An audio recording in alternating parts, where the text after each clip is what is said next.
What if you took Conan but made him more bloodthirsty?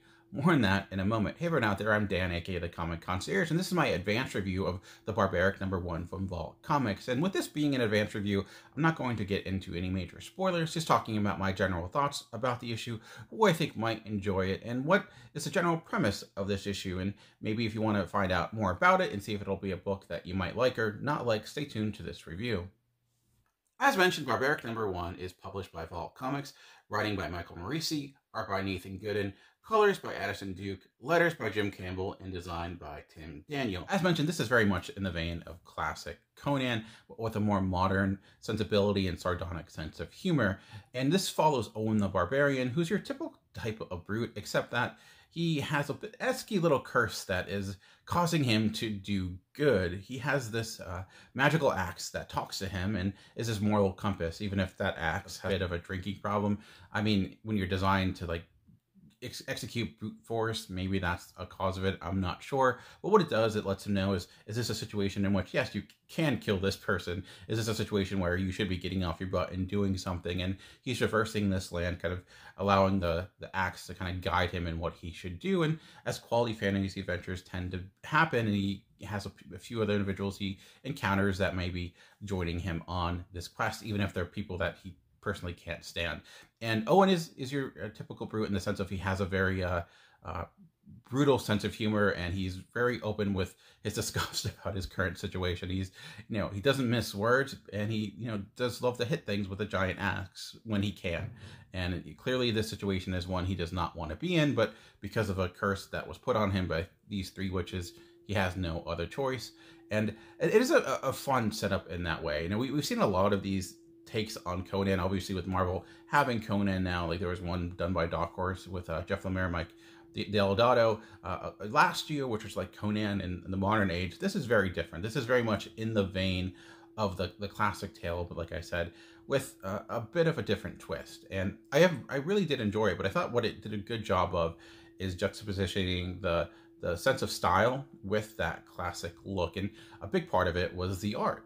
Jim Campbell, to me, was kind of the linchpin to make this premise work, because his design and his lettering is a key to keeping that aesthetic. For example, using a lot of the classic scroll-like design for the captions. So it has that very, quest-like feel, that epic type of nature where you're reading something that was etched in history. And then also he does a lot to help differentiate like the type of communication that's going on within the book. For example, you really get to know who the Barbarian is the moment he steps out on the page, because you have this giant bubble with his name that is in like blood red ink, and the wording also burst out of the bubble just to kind of showcase that this is a man that is larger than life. This is a man that does not fit into the mold that he's been put in, even if he kind of has to follow up. That's something I love about comics. It's a technique that can only be done with the medium, utilizing lettering to kind of key you in on these key details without saying it out loud. Like you can't get that in a movie or a TV show,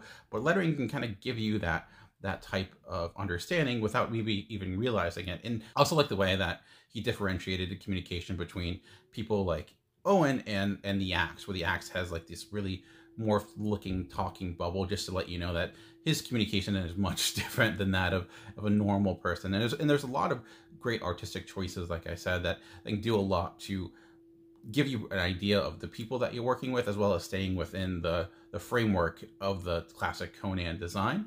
It's also just generally a great looking book, and artist Nathan Gooden is a big reason for that. I love his line in the sense of he's a very heavy, distinct line. It reminded me a lot of someone like Joel Jones in the way that the characters had these heavy lines and were very distinct on the page. He also breaks the panel design a lot, I think, again, to showcase the style of Barbarian and how he's this big figure. And when action does happen, there's a lot of quick, distinct panels. This isn't something like a martial arts type of action where there's a lot of technique, a lot of back and forth. When there's action, it's quick and it's brutal. When they're striking, these are all death shots. This is not something where there's a lot of back and forth. When he swings that axe, it is to kill, and it is very effective in doing that. Now, I won't say this fetishizes violence. I know there's a lot of schlock stuff out there that it's like very bloody and gory. There's a lot of violence within this, but I don't think it's ever the point where it's trying to overly celebrate that. It's much more done in the classic gladiator type of sense. And like I said, it also has a bit of sense of humor to it as well. So it may not be for the faint of heart, but I do think it's a good balance of having that violence, showing the brutality without just making it too gory to witness. A lot of that too is due to the colors of Addison Duke. I think coloring is always a big key when it comes to violence, how you showcase blood and how do you make it appear on the page. And is it realistic? Is it more stylized? And I think this rides the line on both. And one scene in particular, I think that really showed Addison Duke's ability was one where you have the Owen on this ship and there's this lightning strike, and the way it was lit within the coloring was fantastic, and utilizing yellows and oranges to highlight the violence as well. You always know what to follow, what's important. This is a book that is, really a feast for the eyes to look at. Like I said, I mince the words when I say it's one of the best looking vault books that I've seen, and I think it's going to have a lot of overall appeal because of that, because I personally love Michael Moreci. Also did the book for Vault Comics, Wasted Space, which is one of my favorite comics in the last 5 years or so. But I know Hayden Sherman's art may not be for everyone because it's a very different type of style. This, I think, will be much more popular with just like general audiences. So if you're a person that maybe has not read a lot of Vault Comics because the art style doesn't necessarily always click with you, I think this might be an opportunity to be one of their biggest books. And if you're at all interested in it, if this is something that hits your sensibilities, I would highly advise going to your local comic book store and asking to be put on the pull list, because Vault Comics, I know my personal shop does order them in a good amount, but I know a lot don't because they are a smallest publisher. The cutoff date right now is set for May 24th.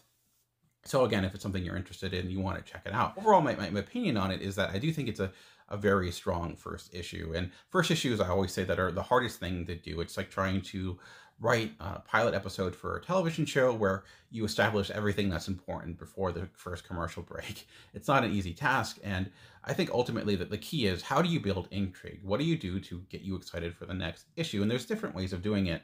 And what this did, it did a good job of informing the concept through the character. Like, you understood what happened because you understood this character. They go toe and toe. You know that ultimately the key here is that Owen has this curse, and what is it doing to them? What is it causing him to go through? And through that journey, you have an understanding of kind of where this comic is going. They kind of go hand in hand, and the comic itself and the characters have a lot of personality. By the end of it, there are some new characters that show up, and even though they don't have a lot of time on the page, I think it does a good job of being economical and how you understand like the history of everything. There's a lot here, and I think it utilizes the familiarity with the Conan style, so it doesn't try to overly explain everything as well. It's like you kind of understand the general idea of what a world like this is. There are witches. We don't have to tell you every little thing about why there are witches. It's just something that's accepted, and that is, I think, sometimes where comics can get lost in too many details. It's accepting of what this world is, gives you an idea of what you'll expect, and I think if this is a type of style book that you'll enjoy, you'll highly enjoy it.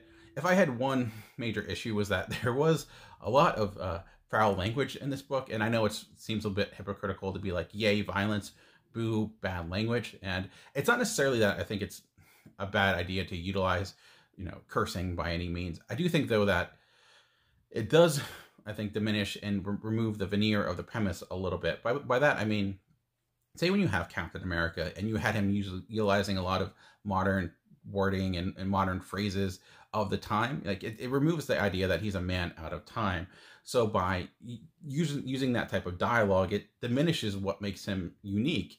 And I think that's something that happens here. Like, I get why Owen the Barbarian would use the F word a lot, because he's very angry about the situation he's in, and that's a good way for him to relieve that anger. But when like other side characters utilize it a bit and use more modern type of phrasing and sense of humor, it again removes that juxtaposition just a bit, so it just feels much more modern than a combination of the both. It's a very minor quibble over an issue that I overall really enjoyed, and I think it rides the line of being more subjective than objective, but it's something that I didn't point out. And what I actually thought too, with the sense of humor of the book, the person that actually kind of came to mind was Mark Russell, and the way it kind of would highlight its own ridiculousness and the combination of like classic old-time design with more modern sensibility, something like the Flintstones, for example. There's a bit of social commentary at the beginning. Again, when you have an axe that is designed to tell you what's morally right, that is, I think, something that is going to dive in more and more. So maybe when you're told to kill someone because they're a thief, and it explains why maybe that person is not nearly the criminal he's being made out to be, you can inject a lot of thoughts and ideas with that. And that's probably something I'm the most excited about. The back and forth between this Axe and Owen was a lot of fun. And again, the idea of always having that compass to know what's right. And like, how does that key you in on kind of key situations? Like, are you supposed to save this person? Are you not? I guess one of the questions is, does that then remove the idea of choice, which is a huge part of development of characters? I don't know. I think that leads a lot up to interpretation and how they handle it. And it could be something that gets old. I don't know. In this one issue, it certainly didn't. And just the differentiation between, Owen, who's a very stern desire to do certain things and being forced to do other things, that's where you can get the most drama out of this. So generally, like I said, I really did enjoy this a great deal. Vault, to me, always puts out really quality stuff, and this is another one to add to the list. And like I mentioned, if you're at all interested in this, definitely ask your local comic book shop to put it on the side for you, or if you can't get the physical version, most of Vault Comic stuff is also available on Comixology and other digital platforms as well. Anyways, thank you for checking out the video. As always, just remember, comics are for everyone. The key is finding the right one. Until next time, keep reading.